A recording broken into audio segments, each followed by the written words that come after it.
Hi friends, मेरा नाम स्नेहा है। इस वीडियो में मैं आपको अव्ययी भाव समास सिखा रही हूँ। मराठी व्याकरण का ये एक भाग है जो 12th स्टैंडर्ड के लिए है और 12th स्टैंडर्ड के विद्यार्थियों को ध्यान में रखते हुए मैंने ये वीडियो बनाया है। जिनको मराठी ग्रामर मराठी में समझने के लिए तकलीफ़ होती है उनके लिए मेरी एक कोशिश है।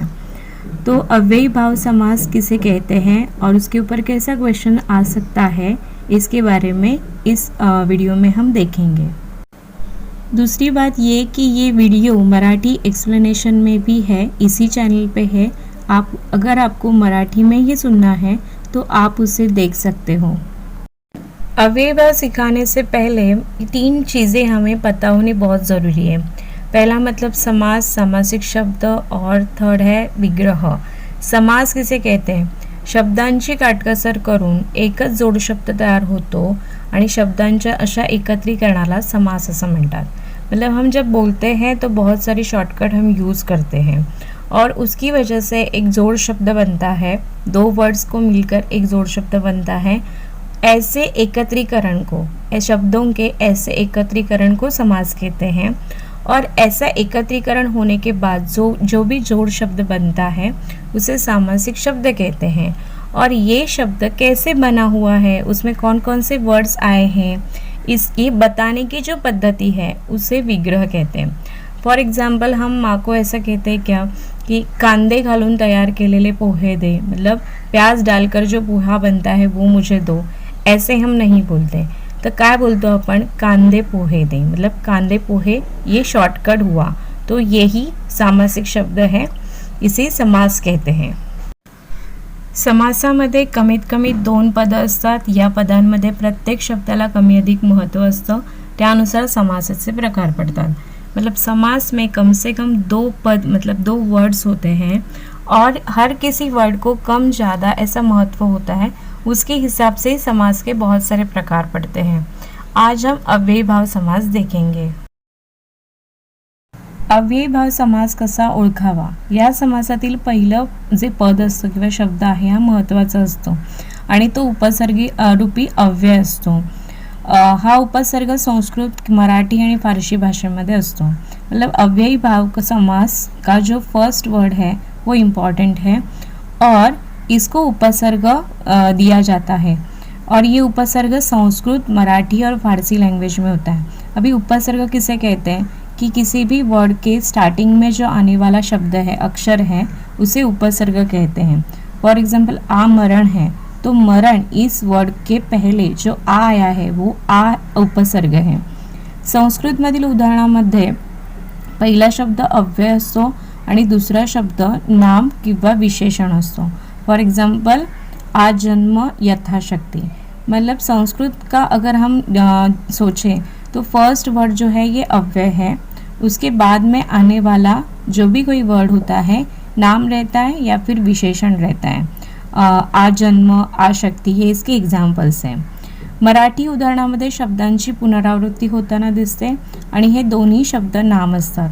मतलब अगर मराठी उदाहरण हम देखेंगे तो एक ही वर्ड दो बार होता है, इसके लिए उसे पुनरावृत्ति कहा है कि एक ही वर्ड 2 बार होता है और ये मोस्ट ऑफ नाउन होते हैं। या सामासिक शब्दाचा वापर क्रिया विशेषण अव्यय म्हणून सुद्धा केला जातो। शुरुआत में हम संस्कृत उपसर्ग रहने वाले अव्ययी भाव समास के एग्जाम्पल्स देखेंगे। आ, यथा, प्रति, ये संस्कृत के उपसर्ग हैं और इससे आए हुए जो भी एग्जाम्पल्स हैं वो सामने हैं आपके। आ का मतलब है पासून पर्यंत, मतलब यहाँ से वहाँ तक। आ जन्म, जन्मापासून, मतलब जन्म से ही। आ मरण, मरणापर्यंत, मतलब मरने तक। आ कंठ, कंठापर्यंत। आ जन्म मरण, जन्म से लेकर मरण तक। तो आ का मतलब पासून और पर्यंत है, यह आप ध्यान में रखिए, आपको इससे मदद होगी। नेक्स्ट एक उपसर्ग है प्रति। प्रति का मतलब है प्रत्येक, प्रत्येक मतलब हर, प्रतिदिन, प्रत्येक दिवशी, प्रतिक्षण, प्रत्येक क्षणाला, प्रतिमास, प्रत्येक मास। अभी हम फारसी भाषा के जो उपसर्ग है उसे देखेंगे। दर का मतलब है प्रत्येक, दरवर्षी प्रत्येक वर्षी, दर साल प्रत्येक साली, दरवेळी प्रत्येक वेळी, दररोज प्रत्येक दिवशी, दर मजल प्रत्येक मजल। यहाँ आप याद में रखिए कि दर का मतलब है प्रत्येक, मतलब हर। नेक्स्ट उपसर्ग है गैर। गैर का मतलब है चुकीचे, शिवाय आणि नसलेला। मतलब गैर का मतलब है जो गलत है वो, इसके सिवा या फिर जो नहीं है। गैर शिस्त, शिस्ती शिवाय, मतलब कोई भी डिसिप्लिन नहीं है ऐसा। गैर हजर, हजेरी शिवाय, मतलब जो प्रेजेंट नहीं है। गैर समझ, चुकीचा समझ, मतलब गलत फहमी।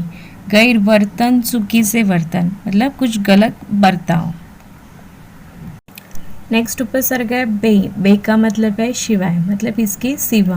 बेशिस्त, शिस्ती शिवाय, मतलब कोई डिसिप्लिन नहीं ऐसा कहना है। बेमालूम, माहिती शिवाय। बेशक, शंके शिवाय, मतलब नो डाउट्स। नेक्स्ट उपसर्ग है हर। हर का मतलब है प्रत्येक। हर रोज, प्रत्येक दिवशी, हर वेळी, प्रत्येक वेळी, हर दिन, प्रत्येक दिवशी। नेक्स्ट उपसर्ग है बिन। बिन का मतलब है शिवाय या फिर नसलेला। शिवाय मतलब इसके सिवा, नसलेला मतलब जो नहीं है। बिन धास्त, धास्ती शिवाय। धास्त मतलब भीति, डर। बिन तोड़, तोड़ नसलेला, मतलब जिसको कोई जवाब ही नहीं है। बिन धोक, धोक्याशिवाय, मतलब कोई धोखा नहीं है। बिन चूक, चुकी शिवाय, मतलब कोई गलती ही नहीं। बिन शर्त, शर्ती शिवाय। बिन अपराध, अपराधाशिवाय, मतलब कोई गुनाह जो नहीं है। नेक्स्ट मराठी एग्जाम्पल्स है। मराठी भाषा में जो एग्जाम्पल्स होते हैं वो, इसमें शब्दों की पुनरावृत्ति होती है, मतलब एक ही वर्ड दो बार आता है और ये वर्ड नाउन ही होता है। घरोघरी, ये एग्जाम्पल है, इसका मतलब है प्रत्येक घरी। गावोगावी, प्रत्येक गावी, मतलब हर गांव में। क्षणोक्षणी, प्रत्येक क्षणी, मतलब हर क्षण पर। जागोजागी, प्रत्येक जागी। गल्लोगल्ली, प्रत्येक गल्ली। पानोबानी, प्रत्येक पानी, मतलब हर पत्ते पर। वारंवार, मतलब प्रत्येक दिवशी, मतलब कंटिन्यूअसली ऐसे। पदोपदी, प्रत्येक पदी। दिवसेंदिवस, प्रत्येक दिवशी, हर दिन। ये जो भी मराठी के एग्जाम्पल्स है, ये आप याद रखिए कि ये वर्ड दो बार आते हैं। तो यही मैंने बताने की कोशिश की है कि जो एग्जाम्पल्स है, अगर आप एग्जाम्पल्स भी ध्यान में रखेंगे तो भी ये अव्ययी भाव समास है, ये आप अच्छे से पहचान सकते हैं। एग्ज़ाम में क्वेश्चन कैसे आएगा कि आपको कोई भी सामासिक शब्द दिया जाएगा, उसका विग्रह करने के लिए बोला जाएगा या फिर उसके समास का नाम लिखना है आपको। तो ये एग्जाम्पल्स आप ध्यान में रखो, इसमें से कोई भी एग्जाम्पल रहेगा तो ये अव्ययी भाव समास ही होगा। मुझे आशा है कि आपको ये समझ में आ रहा है। फिर भी अगर आपके कोई डाउट्स है तो आप मुझे ज़रूर बता सकते हैं। धन्यवाद। All the best.